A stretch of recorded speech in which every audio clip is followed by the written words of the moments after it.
Hello students, welcome to science institute.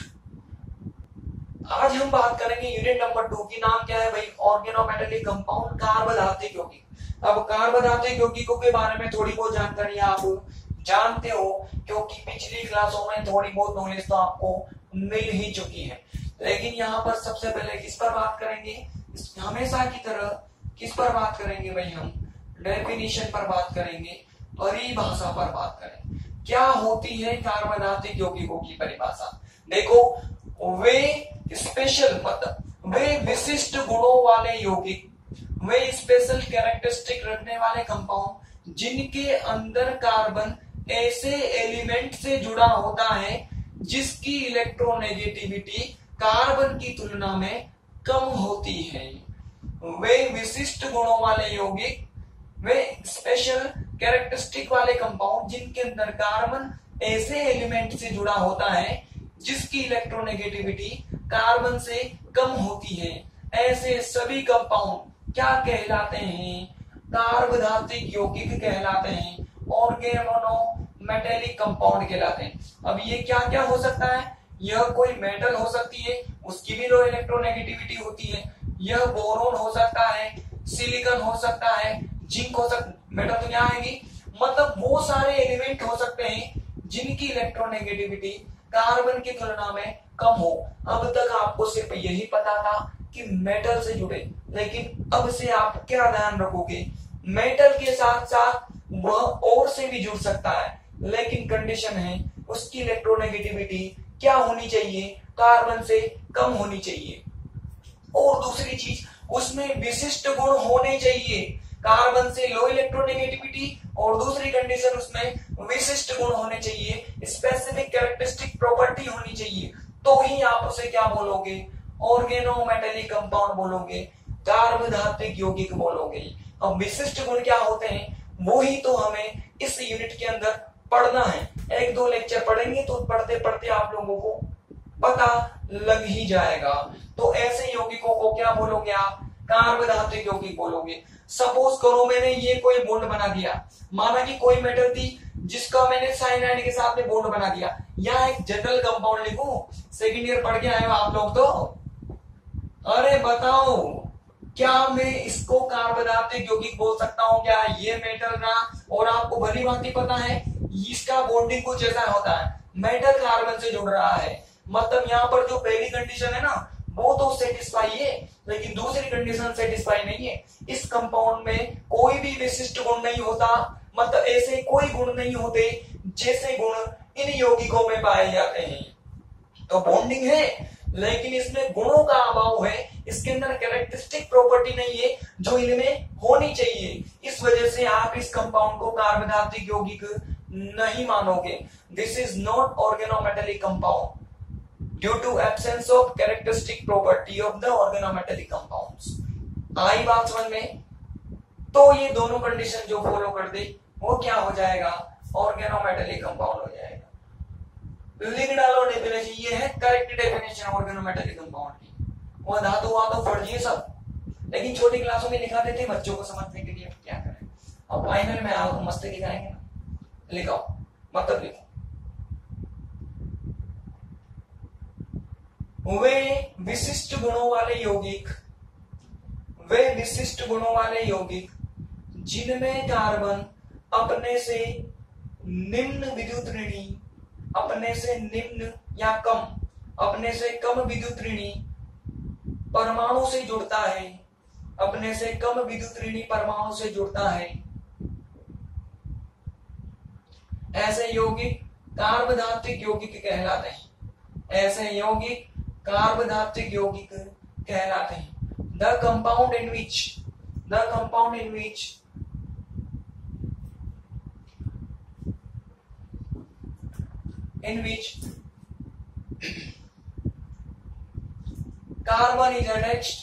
carbon is attached to low electronegative element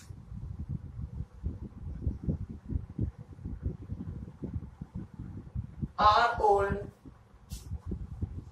organometallic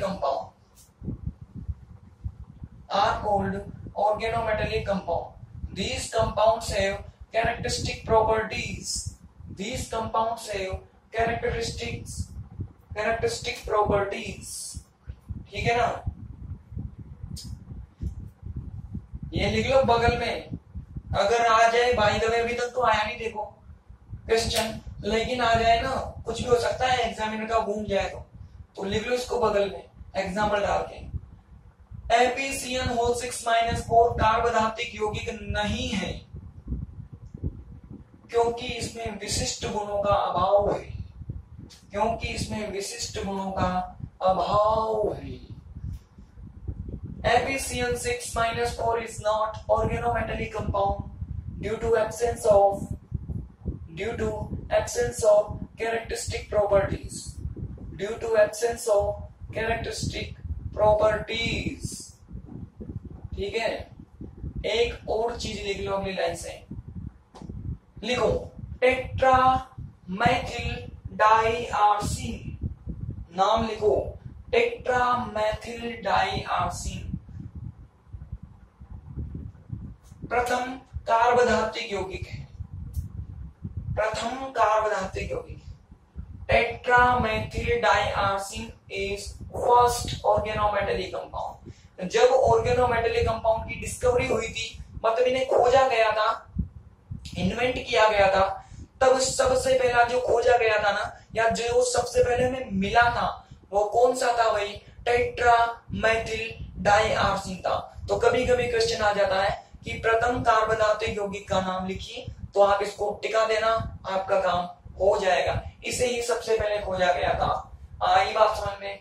अब बात करते हैं हम नामकरण पर, नोमेनक्लेचर पर, कि हमें कोई भी ऑर्गेनोमेटेलिक कंपाउंड गिवन किया गया, अगर हमें उसकी नेमिंग करनी है तो फिर हमें किन किन नियमों की पालना करनी होगी, वो सारे नियम हम यहाँ पर वन बाय वन देखेंगे विद एग्जांपल। तो मैं लिखता जाता हूँ, समझते जाना। पहले मैं सारे समझा देता हूँ, फिर दमादम लिखने का काम रहेगा। देखो, सबसे पहले कोई भी ऑर्गेनोमेटेलिक कंपाउंड आपको गिवन हो, उस ऑर्गेनोमेटेलिक कंपाउंड के अंदर दो तरह के भाग होते हैं। एक तो ऑर्गेनिक ग्रुप होता है और एक क्या होता है भाई, मेटल होता है, या दूसरा एलिमेंट हो सकता है। एक तो कार्बन वाला पार्ट होगा और दूसरा एलिमेंट होगा, वो मेटल भी हो सकती है या फिर सिलिकॉन बोरोन टाइप का कोई भी एलिमेंट हो सकता है। आई बात समझ में? तो माना कि कोई भी कंपाउंड आपको इस तरह का गिवन है, तो इस कंपाउंड में ये तो कार्बन वाला पार्ट है, इसको क्या बोलते हैं? ऑर्गेनिक ग्रुप बोलते हैं, कार्बनिक समूह बोलते हैं। और ये क्या हो जाएगा? मेटल हो जाएगा या धातु हो जाएगी। तो सबसे पहले कार्बनिक समूह का नाम लिखा जाता है, ऑर्गेनिक ग्रुप का नाम लिखा जाएगा, उसके बाद में किसका नाम लिखा जाता है भाई? लिथियम का या किसी भी मेटल का नाम लिखा जाता है। अब C2H5 को क्या बोलते हैं? एथिल बोलते हैं, एथिल। तो यहां भी इसको क्या बोलोगे आप? एथिल ही बोलोगे। तो नाम क्या हो जाएगा? एथिल। ये हो गया। और पीछे क्या है भाई? लिथियम है, तो इसका नाम क्या हो जाएगा? Ethyl lithium. टेंशन मत लो, हिंदी में भी लिख दूंगा, लेकिन फिलहाल समझ लो। दो लैंग्वेज में लिखूंगा तो टाइम लगेगा मुझे, देखो। और बेटर है इसी में लिखूं कि मैं इंग्लिश में लिख दूं, है ना? मैं हिंदी में भी लिख दूंगा, टेंशन मत लो आप, लेकिन फिलहाल समझ लो बस आप। ठीक है? तो सबसे पहले आपको ऑर्गेनिक ग्रुप का नाम लिखना है, फिर आपको मेटल का नाम लिखना है या उस एलिमेंट का नाम लिखना है, जो भी एलिमेंट आएगा। पहला पॉइंट। दूसरा पॉइंट, अगर आपके पास ऑर्गेनिक ग्रुप एक से ज्यादा आ जाते हैं, अगर ऑर्गेनिक ग्रुप एक से ज्यादा आ जाते हैं, जैसे 2 आगे, 3 आगे, 4 आगे, तो इस कंडीशन में आप इसके नाम के आगे ना डाई, ट्राई, टेट्रा आदि वर्ड्स का क्या करोगे? यूज करोगे। जैसे 2 है तो 2 के लिए फिर आपको क्या लिखना पड़ेगा? डाई लिखना पड़ेगा। और इसको क्या बोलते हैं? एथिल बोलते हैं। तो ये क्या हो जाएगा? Die ethyl. और जेडन क्या होता है? जिंक होता है। डाई एथिल जिंक इसका नामकरण हो जाएगा। आई बात समझ में?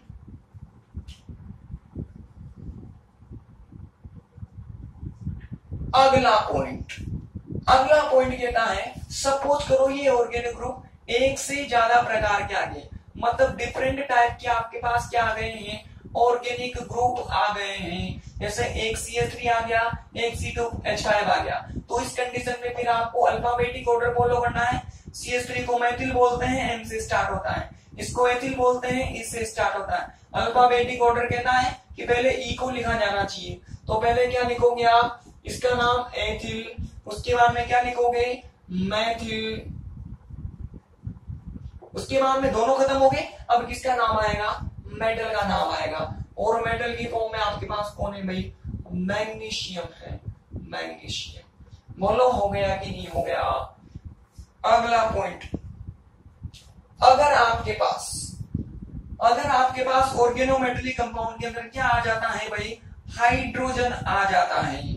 जैसे एक तो ऑर्गेनिक ग्रुप आ गया और उसके बाद भी ये मेटल होगा इसी, इसके साथ में क्या आ गया, आपके साथ हाइड्रोजन आ गया, ऑर्गेनिक ग्रुप भी आ गया, मेटल भी आ गया, हाइड्रोजन भी आ गया। हाइड्रोजन आ जाता है तो इस कंडीशन में इस हाइड्रोजन को हाइड्रिडो के रूप में लिखा जाता है। किसके रूप में लिखोगे, हाइड्रिडो के रूप में लिखोगे। सबसे पहले वही ऑर्डर फॉलो करना है, ये एम से स्टार्ट होता है और हाइड्रिडो एच से स्टार्ट होता है। बताओ कौन आएगा पहले, एच ही आएगा।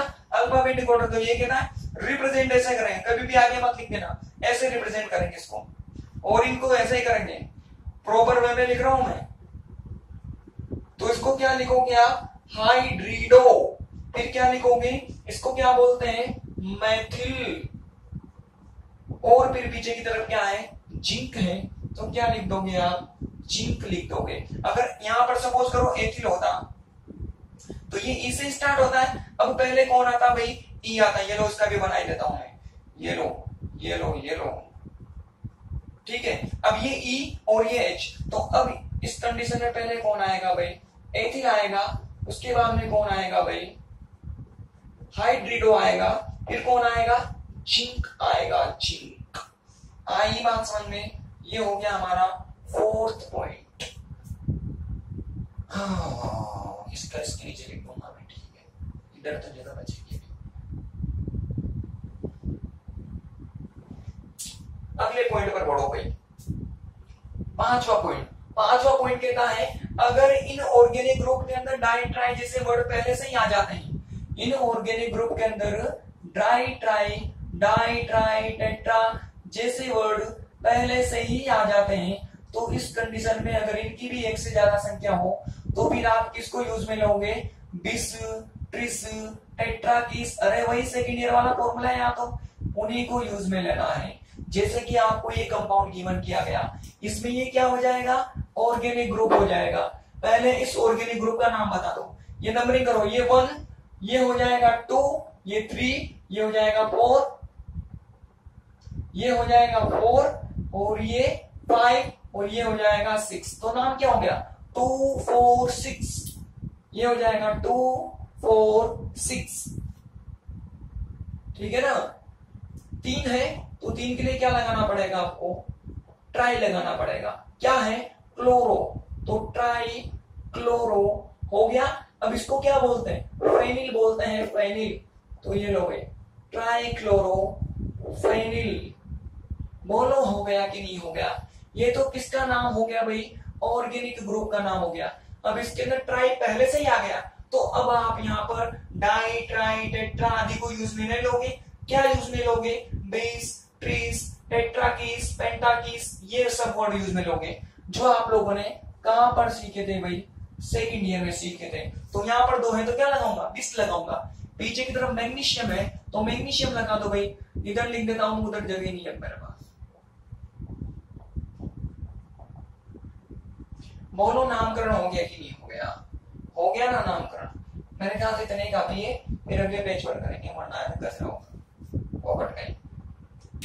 तो लिखो, नामकरण डालो, नंबर 1 पॉइंट लिखो,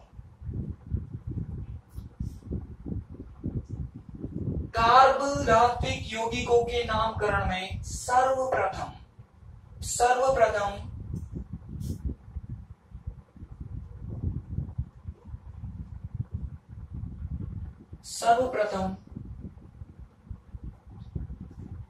कार्बनिक समूह का नाम लिखा जाता है। सर्वप्रथम कार्बनिक समूह का नाम लिखा जाता है, कार्बनिक समूह का नाम लिखा जाता है।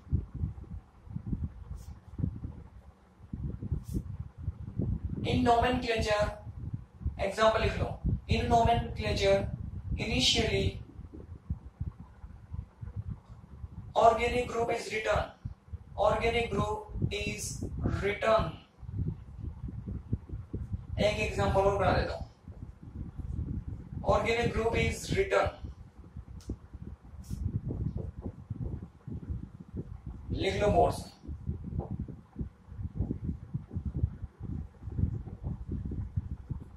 जल्दी एग्जाम्पल लिख लो भाई।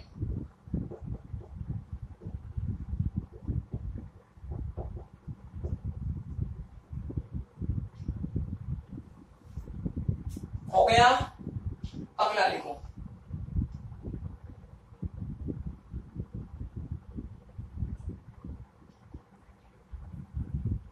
अगला लिखो, लिखो भाई। यदि कार्बनिक समूह एक से अधिक उपस्थित होते हैं, यदि कार्बनिक समूह एक से अधिक उपस्थित होते हैं, तो इस स्थिति में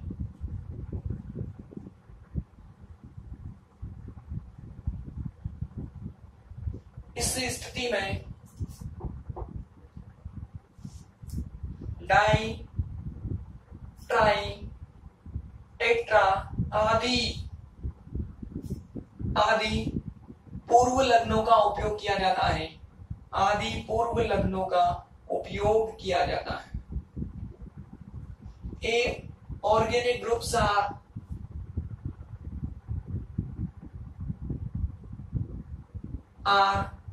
more than one, then di, tri, tetra, etc. Prefix are used.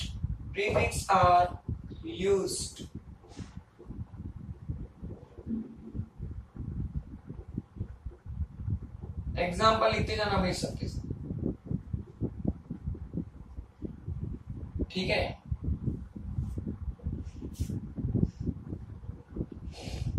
हो गया, अगला लिखो।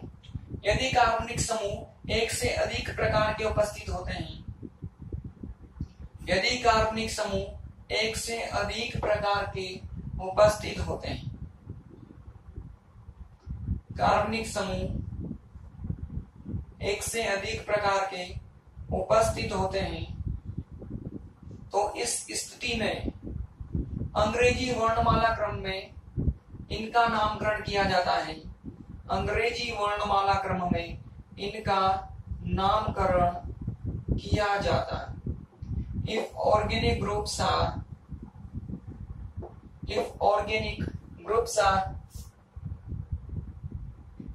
of different type, then alphabetic order is used. Alphabetic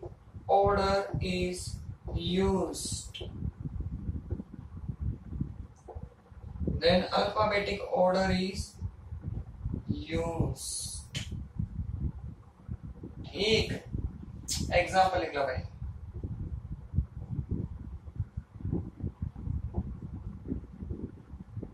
लिख ले, जल्दी लिखो।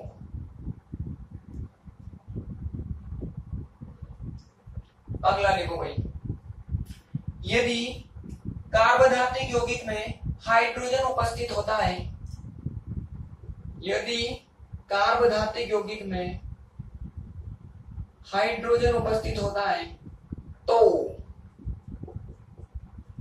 इसे हाइड्रिडो के रूप में लिखा जाता है, इसे हाइड्रिडो के रूप में लिखा जाता है।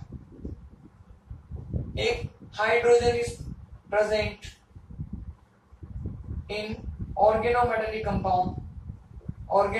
compound, then it is written as hydrido.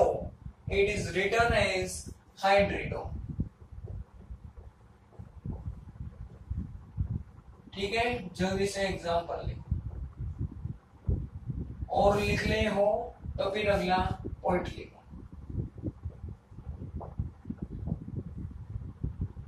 यदि कार्बनिक समूह में डाई, ट्राई, टेट्रा आदि शब्द पहले से ही उपस्थित हो, पहले से ही उपस्थित हो, तो इस स्थिति में बेस, ट्रीस, टेट्राकिस, पेंटाकिस आदि का उपयोग किया जाता है, आदि का उपयोग किया जाता है, आदि का उपयोग किया जाता है। If organic, if di, tri, tetra etcetera words are present in name of organic group, are present in name of organic group, then base, tris, tetrakis, pentakis etc words are used, या etc prefix are used, prefix are used। ठीक है, example note down करो जल्दी से, खटाखट फटाफट। हटा दू ना, किसी ने नहीं किया हो तो मार लो स्क्रीनशॉट या कर लो वीडियो को पॉज। वीडियो तो पॉज आप कभी भी कर सकते होगे, अपने पास कोई लाइव थोड़ी है जो कि ना निकल जाएगा, स्किप करके आप पीछे भी तो जा सकते हो। चलो भाई, ये 5 बता दिए मैंने, आगे के भी हम गौर फरमा लेते हैं। ठीक है, नंबर 5, यदि आपके ऑर्गेनोमेटेलिक कंपाउंड के अंदर ट्राइवेलेंट एलिमेंट और टेट्रा एलिमेंट, मतलब ट्राइवेलेंट एलिमेंट और टेट्रावेलेंट एलिमेंट मतलब त्रिसंयोजी तत्व और चतुर्संयोजी तत्व उपस्थित हो, तो फिर उन्हें कुछ इस प्रकार से लिखा जाता है। शिक्षाएगा ये कुछ के लिए, ये सबके लिए नहीं है। ठीक है, अगर ट्राइवेलेंट में जैसे कौन कौन हो भाई, फॉस्फोरस हो तो फॉस्फोरस को लिखा जाता है फोस्फीन। इसे क्या लिखा जाता है भाई, फोस्फीन लिखा जाता है। फॉस्फोरस ना लिखकर इसे क्या लिखोगे आप, फोस्फीन लिखोगे। अगर इसके बाद में आपके पास आर्सेनिक उपस्थित हो, ये भी ट्राइवेलेंट ही है। पहले मैं किसको लिख रहा हूँ, ट्राइवेलेंट मतलब चतुर्संयोजी। अब इनकी संयोजकता पता होनी चाहिए आपको, फाइनल ईयर में हो आप लोग। इसको कैसे लिखा जाता है भाई, इसको लिखा जाता है आर्सिन। क्या लिखा जाता है इसको, आर्सिन लिखा जाता है। इसके बाद अगली बारी किसकी आती है, एंटीमनी की आती है, स्टीबियम की आती है। इसको लैटिन में क्या बोलते हैं, स्टीबियम बोलते हैं, स्टीबियम। स्टीबियम से इसको क्या बोलते हैं भाई, स्टीबीन बोलते हैं। इसको किस रूप में लिखा जाता है, स्टीबीन की रूप में लिखा जाता है। एक और लिखा देता हूं, अगर आपके पास बिस्मित आ जाए, बिस्मित को तो बिस्मत बोलते हैं, बिस्मत होता है, तो उसको फिर क्या लिखोगे आप, बिस्मथी। इसको किस रूप में लिखा जाता है, बिस्मथीन के रूप में लिखा जाता है। अब हम बात करते हैं टेट्रावेलेंट की। किसकी, टेट्रा का मतलब होता है चतुर्संयोजी। चतुर्संयोजी में कौन आ जाए आपके पास, सिलिकन आ जाए। सिलिकन को क्या बोला जाता है भाई, सिलेन बोला जाता है। इनमें तो आइन लगता है पीछे, आइन या इन लगता है। देखो किसी में INE और किसी में EN ही लगा हुआ है, लेकिन सिलिकन के अंदर पीछे क्या लगता है, एन लग जाता है, ANE। तो सिलिकन का क्या हो जाएगा, सिलेन हो जाएगा। इसके बाद में कौन आता है भाई, जर्मेनियम आता है, जर्मेनियम। तो जर्मेनियम में, जर्मेनियम को जर्मेनियम बोलते हैं, और इसको क्या लिख सकते हो आप, जर्मेन लिखते हो, जर्मेन। किस रूप में लिखा जाता है, जर्मेन के रूप में। जर्मेनियम के बाद में कौन आता है, SN आता है, टिन आता है, टिन। टिन को लैटिन में बोलते हैं स्टेनम। क्या बोलते हैं, स्टेनम बोलते हैं, स्टेनम। स्टेनम से इसे लिखा जाता है स्टनेन। क्या लिखते हैं भाई इसको, स्टनेन लिखते हैं, स्टनेन। एक और लिखा देता हूं, इसके बाद में तो लेड ही आता है। लेड को क्या बोलते हैं, प्लुम्बम। क्या बोलते हैं लेड को लैटिन में, प्लुम्बम बोलते हैं, प्लुम्बम। तो यहां पर इसको क्या बोलेंगे भाई, प्लुम्बेन, प्लुम्बेन। क्या बोलोगे इसको आप, प्लुम्बेन बोलोगे, प्लुम्बेन। प्लुम्बम से क्या बन जाएगा, प्लुम्बेन बन जाएगा। तो ये आपको ध्यान रखना है। अगर ये आपको दिखाई दे तो उनको कन्वर्टेड फॉर्म में लिखा जाता है ऑर्गेनोमेटेलिक कंपाउंड के अंदर। लिखो जल्दी से 6 पॉइंट। यदि कार्बोदातिक यौगिक में त्रिसंयोजी तथा चतुर्संयोजी यौगिक तत्व उपस्थित हो तो इन्हें निम्न प्रकार से लिखा जाता है। ये केवल इन्हीं के लिए, आप एल्यूमिनियम के साथ कोई छेड़खानी मत कर देना। जो जो होते हैं मैंने सब लिखवा दिया आप लोगों को। एल्यूमिनियम में लिखवाया था, एल्यूमिनियम को मैंने एल्यूमिनियम ही लिखा था। ये कुछ बनाए गए आईयूपीएसी के द्वारा कि भाई इसको ऐसे लिखो आप, तो बस लिख दिया है। लो भाई उनकी भी मान लेते हैं, ठीक है। एक ट्राइवेलेंट और tetravalent elements are present in organometallic compound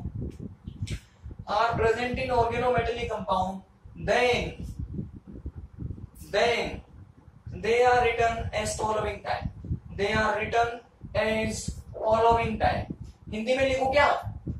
Hindi में भी सीधा ही उसमें क्या है भाई। अब तो फाइनल ईयर में आ जाओ, इंग्लिश लिखना सीख लो भाई आप लोग। ये हो जाएगा फोस्फीन, ये हो जाएगा आर्सीन, और ये हो जाएगा स्टीबीन। आपसे तो बी की है मेरी हिंदी, मेरे से बढ़िया मात्रा लगा लोगे आप लोग। बिस से आना चाहिए, बिस्मथीन, और ये हो जाएगा सिलेन, और ये हो जाएगा जर्मेन, और ये हो जाएगा स्टेनेन, एंड दिस इज प्लुम्बेन।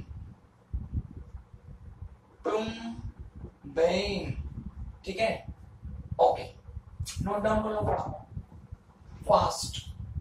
नेक्स्ट, अगर कार्बोदातिक यौगिक के अंदर क्या आ जाता है भाई, CO आ जाता है। CO, तो CO को क्या लिखा जाता है? कार्बोनिल लिखा जाता है।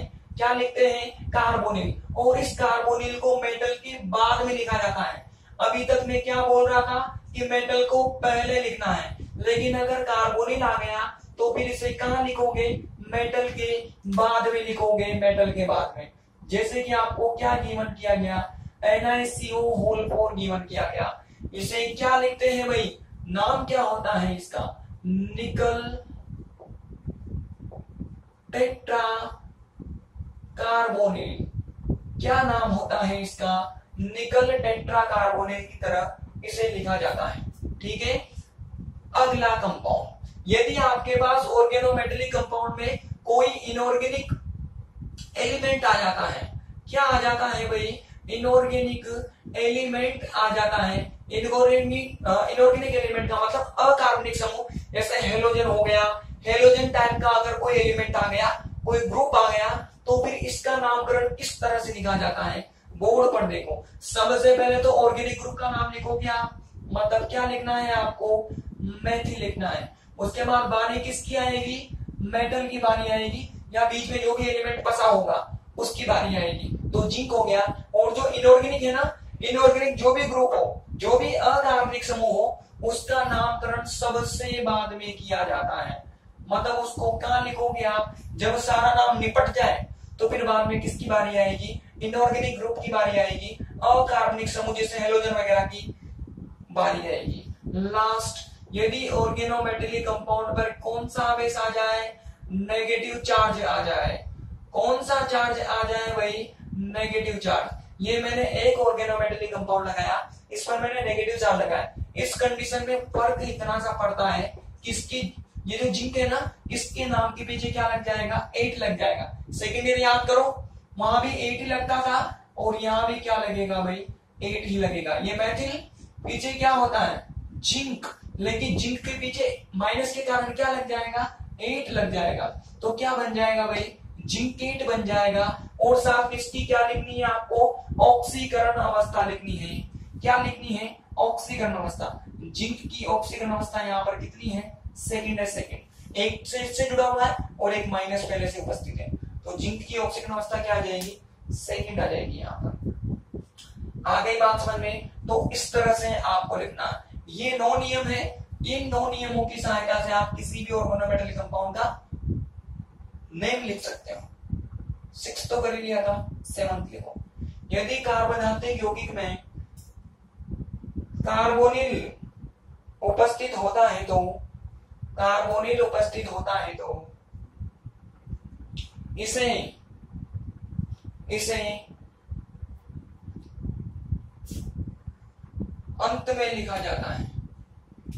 अंत में लिखा जाता है, ठीक है। if carbonyl is present in organometallic compound, then it is written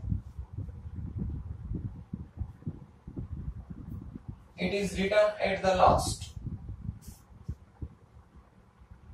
ठीक है।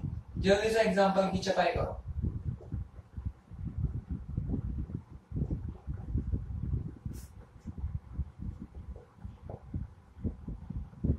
कर लिया, लिखो। if inorganic groups are present in organometallic compound,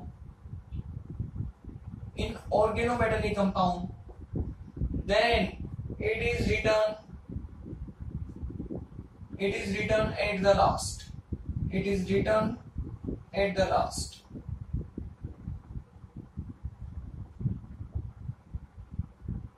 it is written at the last.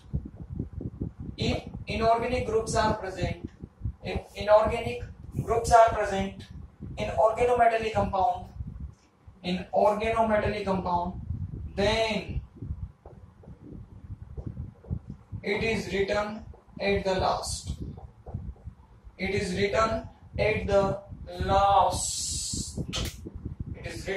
last. ठीक। एग्जाम्पल लिख लो। 9, यदि कार्बनात्मक यौगिक पर ऋणावेश उपस्थित होता है,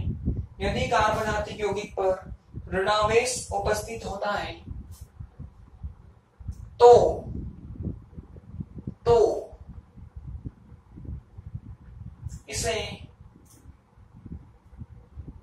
इस स्थिति में धातु के नाम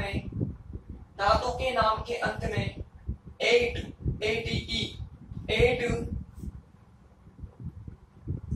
अनुलग्न का उपयोग किया जाता है। 8 अनुलग्न का उपयोग किया जाता है।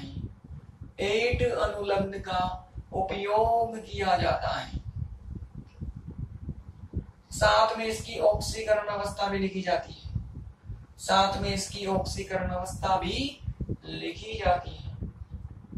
If minus charge या negative charge is present on organometallic compound,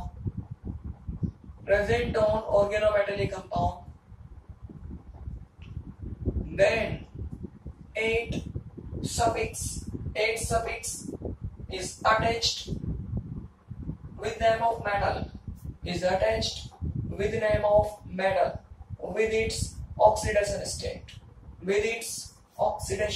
state.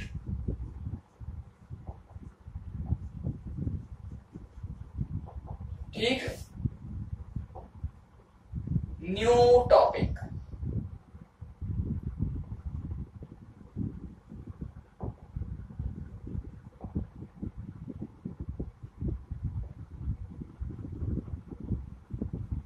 कार्बनात्मक यौगिकों का वर्गीकरण 2 तरह से हम इन्हें वर्गीकृत कर सकते हैं, क्लासिफाई कर सकते हैं। पहला है मेटल कार्बोनिल बॉन्डिंग, मतलब मेटल कार्बन बॉन्ड के आधार पर मेटल कार्बन बॉन्ड की नेचर कैसी है, किस नेचर का बॉन्ड है, इस बॉन्डिंग के आधार पर आप इन्हें क्लासिफाई कर सकते हो और वर्गीकृत कर सकते हो। और दूसरा प्रकार है इन्हें लिगेंड के आधार पर भी क्लासिफाई किया जा सकता है। लिगेंड मतलब यही चीज होती है लिगेंड, ये आप लोग जानते हो सेकंड ईयर से। तो इन्हें इस बॉन्ड के बेसिस पर भी आप क्लासिफाई कर सकते हो और लिगेंड के बेसिस पर भी आप इन्हें क्लासिफाई कर सकते हो। हम दोनों को डिटेल में पढ़ेंगे। हम पहले बात करेंगे मेटल कार्बन बॉन्ड की नेचर के ऊपर। तो लिखो इन्हें निम्न दो प्रकार से वर्गीकृत किया जा सकता है। इन्हें निम्न दो प्रकार से वर्गीकृत किया जा सकता है। They can be classified as following two type. Number 1, धातु कार्बन बंध की प्रकृति के आधार पर। लिखो, लैंग्वेज में लिख लो, फिर टॉपिक डाल लेना। धातु कार्बन बंध की प्रकृति के आधार पर, on the basis of nature of metal carbon bond.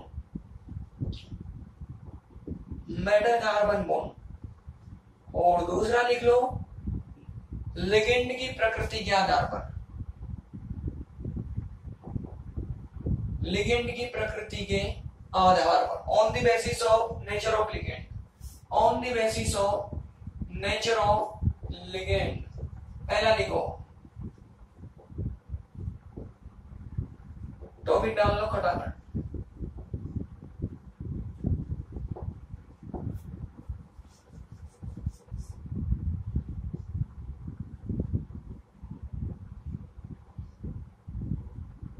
Okay done. अब देखो कितने तरह के बॉन्ड होते हैं, ये आप लोगों से भली भांति कौन जान सकता है। कोवेलेंट बॉन्ड भी होता है, उसके बाद में आयनिक बॉन्ड भी होता है, और एक डीलोकेलाइज बॉन्ड भी होता है। विस्तारीकृत बॉन्ड होता है, ये जो कहां पर बनता है, पाई बॉन्डेड मॉलिक्यूल्स के अंदर, मतलब जिनमें पाई बंध उपस्थित होता है, जैसे एथीन हो गया, उसके बाद में एसिटिलीन हो गया। एसिटिलीन का मतलब एल्काइन, समझनी चाहिए आप लोगों को ये बातें, ठीक है ना, क्योंकि इनके जो नॉर्मल जो कॉमन नेम है ना वही ज्यादा प्रचलित है। एल्काइन वेल्काइन तो कोई नहीं बोलता है, सब एसिटिलीन बोलते हैं। आपको बुक्स में एसिटिलीन ही मिलेगा, कभी भी वहां पर एथाइन नहीं मिलेगा आपको। आईयूपीएसी तो एक बड़ी चीज है, मतलब ऐसे ही सबसे सिंपल चीज होती है आईयूपीएसी, जिसको कोई भी लिख सकता है, कोई भी। लेकिन जब पसीने आते हैं ना, तो कौन से लैंग्वेज में आते हैं भाई, कॉमन लैंग्वेज में या ट्राइबल सिस्टम लैंग्वेज के अंदर आते हैं, जिनमें हर कंपाउंड का एक स्पेसिफिक नाम होता है, जो उसकी कैरेक्टरिस्टिक प्रॉपर्टी को बताता है, जो उसके गुणों को बताता है। उसमें वो हमें सिर्फ याद ही करना पड़ता है, क्योंकि इनकी एक सीरीज होती है, उस सीरीज के सारे कंपाउंड में से ही बने होते हैं। तो लगभग बुक्स में सभी जगह आपको कॉमन नेम ही मिलेंगे, जिनको ट्राइबल नेम भी बोल सकते हो, या रूढ़ नाम बोला जाता है। जिनको क्या बोला जाता है भाई, रूढ़ नाम। जब अगली यूनिट आएगी तो उनको भी पढ़ाऊंगा मैं आप लोगों को, ठीक है। इस बार ऑर्गेनिक तो पूरी मस्ती है, यूं समझ लो आप लोग। इस बार ऑर्गेनिक में वो चीजें हैं जो आप लोगों ने अब तक कभी नहीं देखी, तो वो सारी चीजें हमें यहाँ पर पढ़नी है। फिलहाल इसकी बात करते हैं। इसको हम 3 तरह से क्लासिफाई कर सकते हैं, मैंने प्रकार बता दिए। सबसे पहले हम किसकी बात करेंगे, आयोनिक बात करेंगे, मतलब आयनिक कार्बनात्मक यौगिक, आयोनिक ऑर्गेनो मेटलिक कंपाउंड। लिखो पहले इसके अंदर, ये निम्न प्रकार के होते हैं, ये निम्न प्रकार के होते हैं। They are of following two types. Sorry, following types. Following types. Number 1 लिखो, ionic organometallic compound. Ionic organometallic compound. इतना लंबा तो इसका नाम है, ठीक है। अब आयोनिक अपने नाम से बता रहा है, इनमें कौन सा मेटल और कार्बन के बीच में जो बॉन्ड होता है और कौन सी नेचर का होगा भाई, आयोनिक नेचर का होगा, आयनिक प्रकृति का होगा। और जो मेटल यहाँ पर जुड़ेगा, इस मेटल की जो इलेक्ट्रोनेगेटिविटी होती है ना, वो लेस देन 1.2 होनी चाहिए।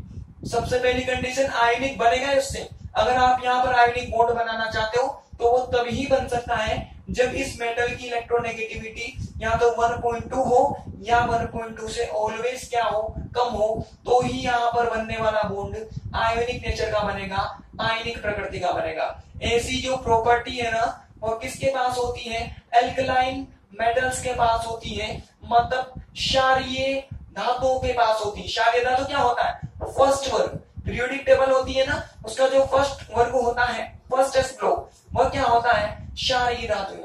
तो जितनी भी एल्कलाइन मेटल्स होती है, क्षारीय धातुएं होती है। और सब इस तरह के कंपाउंड का फॉर्मेशन करती है। इनमें कुछ प्रॉपर्टीज पाई जाती है। क्या क्या प्रॉपर्टीज होती है? सबसे पहली तो यह कौन सी नेचर के होते हैं? आयोनिक नेचर के होते हैं। आयोनिक का मतलब एक तरह से क्या होता है? पोलर नेचर, मतलब ये ध्रुवीय प्रकृति के होंगे, पोलर नेचर के होंगे।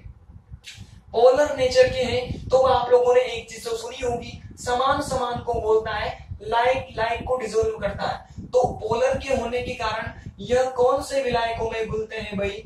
पोलर सॉल्वेंट में घुलते हैं। ध्रुवीय विलायकों में ही इनको डिसोल्व किया जा सकता है। क्या अध्रुवीय में इनको डिसोल्व कर सकते हैं क्या? तो आंसर होगा नहीं, क्योंकि वो अलग नेचर का है, तो इनको नॉन पोलर के अंदर डिसोल्व नहीं किया जा सकता। अगली चीज, पोलर नेचर के होते हैं, मतलब आयनिक प्रकृति के होते हैं। जब इनका विलयन बनाया जाता है तो आपको पॉजिटिव आयन भी मिलेगा और नेगेटिव आयन भी मिलेगा, मतलब पॉजिटिव नेगेटिव दोनों मिलेंगे, आयन मिलेंगे आपको। अगर इनमें इलेक्ट्रोड लगाकर आप इलेक्ट्रिसिटी फ्लो कर दोगे, विद्युत धारा फ्लो कर दोगे, बहा दोगे, तो यह धनायन और ऋणायन विपरीत आवेशित इलेक्ट्रोडों की ओर गति करना शुरू कर देते हैं। मतलब इनके विलयन विद्युत के चालक होते हैं, इलेक्ट्रिक कंडक्टर होते हैं इनके सॉल्यूशंस, क्योंकि इनमें आयंस उपस्थित होते हैं, आयंस। और कंडक्टिविटीज तो आप लोगों ने सेकंड ईयर में भर भर की पढ़ी है, फिजिकल केमिस्ट्री के अंदर खूब चालकताएं पढ़ी है, और वहां सारा आयनों का ही खेल होता है। मतलब जो भी आयनों का फॉर्मेशन करेगा डेफिनेटली वह इलेक्ट्रिक कंडक्टर होगा, विद्युत का चालक होगा, चालक। टाइम क्या हो रहा है? ये तो निकाल देता हूं मैं, टाइम जो भी हो। 40 बनी हुई है अभी, तो लिख लो इसको तो प्रैक्टिकल। वे यौगिक जिनमें कार्बन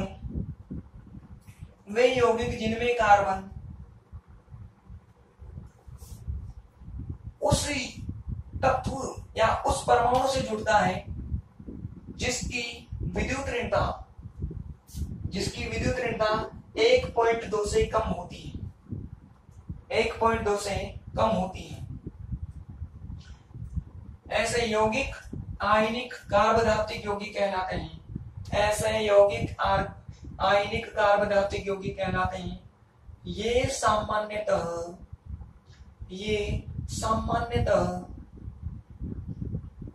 क्षारीय धातुओं के द्वारा बनाए जाते हैं, क्षारीय धातुओं के द्वारा बनाए जाते हैं, क्षारीय धातुओं के द्वारा बनाए जाते हैं। इनमें निम्न गुण पाए जाते हैं, आप लोग भी लिखो। The compounds in which carbon is attached to low electronegative element, bracket में लिखना, electronegativity should be less than 1.2, electronegativity should be less than 1.2 are called, bracket बंद, are called ionic organometallic compound, are called ionic organometallic compound। ठीक है। In following properties are found। Number 1, ये आयनिक अर्थात ध्रुवीय प्रकृति के होते हैं, ये आयनिक अर्थात ध्रुवीय प्रकृति के होते हैं। These are polar or ionic nature, these are polar or ionic nature। ठीक, नेक्स्ट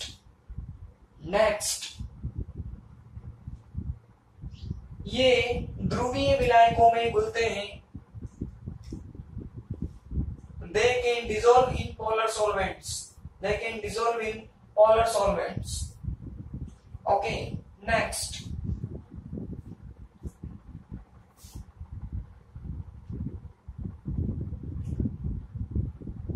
जब इनका विलयन बनाया जाता है तो ये अपने आयनों में विभक्त हो जाते हैं। जब इनका विलयन बनाया जाता है तो ये अपने आयनों में विभक्त हो जाते हैं। अतः इनके विलयन विद्युत के चालक होते हैं। इनके विलयन विद्युत के चालक होते हैं। In solution they are exist in ions. So their solutions are electric conductor.